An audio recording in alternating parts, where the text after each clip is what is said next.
Global leaders are in Azerbaijan for the start of COP29 to try to agree on measures to reduce the use of fossil fuels. Top of the agenda for the poorer countries there is their call for money to help them cope with the effects of climate change. And overshadowing the whole meeting is the spectre of the United States withdrawing from global efforts to reduce greenhouse gas emissions by pulling out of the Paris Climate Agreement, something Donald Trump did once before and may do again.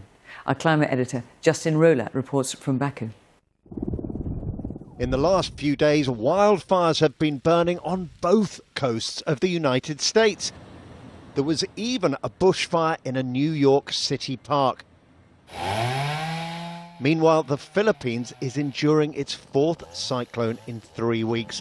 This reminder of the weather extremes climate change is likely to bring comes as the latest round of UN climate talks opened. The head of the talks warned of those risks. Colleagues, we are on the road to ruin. Climate change is already here.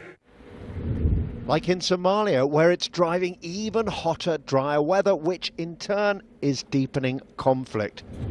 The cause? The emissions made by developed countries as they got rich. Yet poorer countries like Somalia feel the impacts hardest. We're not talking about something that is nice to have. We're talking about a threat to humanity here. So we really, really need to look at it like that and take it very, very seriously because it affects everybody on the planet. The answer, say poorer countries, is, yep, money.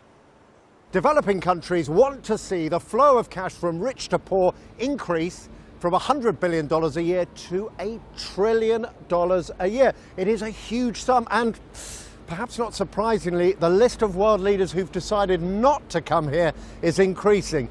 The US, China, the European Union, Brazil, Germany, France and Canada are all countries whose leaders have decided not to attend. There are some newcomers. The Taliban spotted a photo op. Meanwhile, Sir Keir Starmer has arrived. Tomorrow he will be announcing the UK's target for cutting emissions over the next decade. The hope is it will encourage others to bold action as these tricky talks begin. Justin Rolat, BBC News, Baku.